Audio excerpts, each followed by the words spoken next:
Hello, good morning everyone. My name is Denise and today I'll be talking on the topic, must my counsellor be perfect in order to be a good counsellor? So of course I'm going to just start off, it almost seems like a rhetorical question. Of course the answer is no, but maybe sometimes yes. So okay, let me just give you, let me just build up my case, okay? So when I learned counselling, one of my lecturers, one of my better lecturers, this lady called Dr. Jessica Leong, she teaches transactional analysis. She taught us that for every counsellor to be effective, you need to be able to offer protection, potency and permission, so that the person has enough safety and protection to change. He has the permission to change as well, and also the potency. You need to trust in the counsellor's knowledge and the counsellor's power. So if a counsellor does not have enough potency or enough stability in the room and she looks frazzled or shaken, she's not able to create enough safety in that environment for you to want to change. Okay, so back to the topic, must a counsellor be perfect in order to work as a counsellor? I think the answer is, of course, I mean, I'm a person who thinks in a quite a logical left brain way, so naturally I would say no, she doesn't have to be perfect. In fact, if you want a perfect counsellor, you're never going to find one. What you want is a good enough counsellor with proper training, sufficient amount of training, with a good moral scaffold and good concept of what boundaries are. That's all you need, and you sort of have to like her or him, have good enough chemistry and vibes, and then it will work. But to find a perfect counsellor, you'll never find one because everybody is flawed.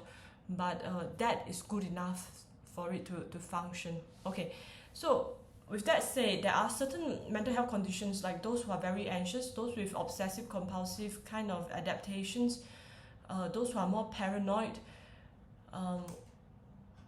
when their conditions aren't very stabilized yet, when they're at the initial stage, when they first develop the conditions and come to seek out counselling, it is almost a necessary step for the counsellor or the psychiatrist or the psychologist to present an almost perfect front, to not reveal any vulnerability or weaknesses. Not for the sake of being pompous or grandiose, no, because at that time their mental state is more fragile and the amount of protection they need in the room is very high. So I cannot go in and tell them, oh, I made a mistake, because then I will lose my potency and they will feel unsafe, right? And they might want to like get out of the room at once because they're afraid I might tell them something wrong.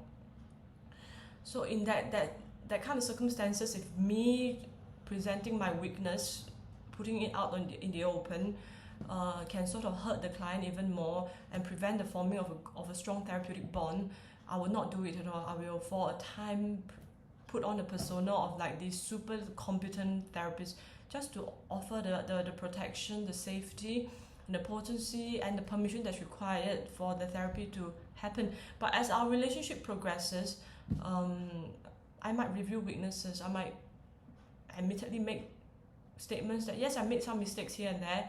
I don't know everything. I'm also on the journey of learning more, and that's fine. Admittedly, some of my clients might start to feel uneasy because the obsessive compulsive traits will add up, will start to act out, and they'll start to ruminate, oh gosh, is Denise really good enough to help me? You know, she makes mistakes and all that.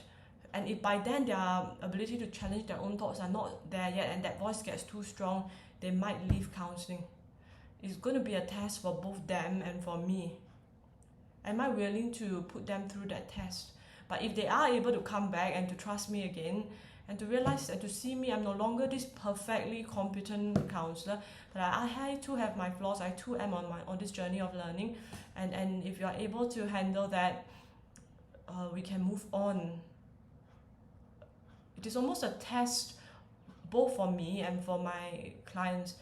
We can move on to another phase of counselling where we can go even deeper and to go into grounds that are even more like quicksand, unstable, because now you've already got that robustness of mind, the ability to handle that. Okay, so this is going to be a short video. I'm just going to close it over here. It is okay for counselors to make mistakes, And it's even better if these counselors have enough self-awareness, go for enough supervision that they can acknowledge their mistakes.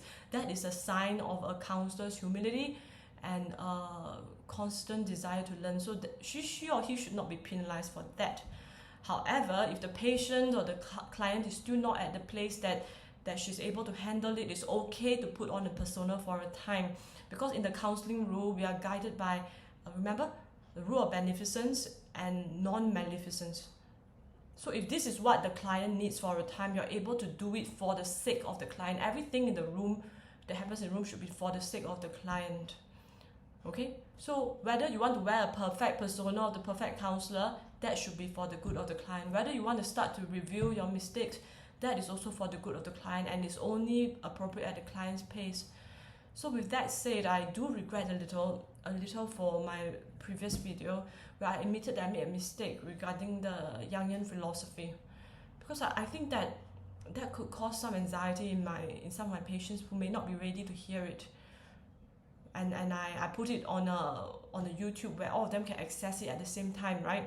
So those who are not ready yet, or who still see me as a perfect person, whom I'm clearly not, might get quite shaken, and might there might be a therapeutic rupture, and they might leave, and it is, what is it? Maybe is it my strong desire to be seen fully as a human being and not only as a tool? It could be, but there's a little part of me that regrets it, but also a part of me that said that yes, I believe in my clients, I believe they can handle it, and that they wouldn't go crazy. Okay, I take that back. Not crazy. They wouldn't abandon the relationship. Okay, so, but even if that is the case, that they really do that, I really hope that they find another good therapist and continue this journey. And yeah, for all you know, that's all part of God's will. I'm not going to speculate what that is.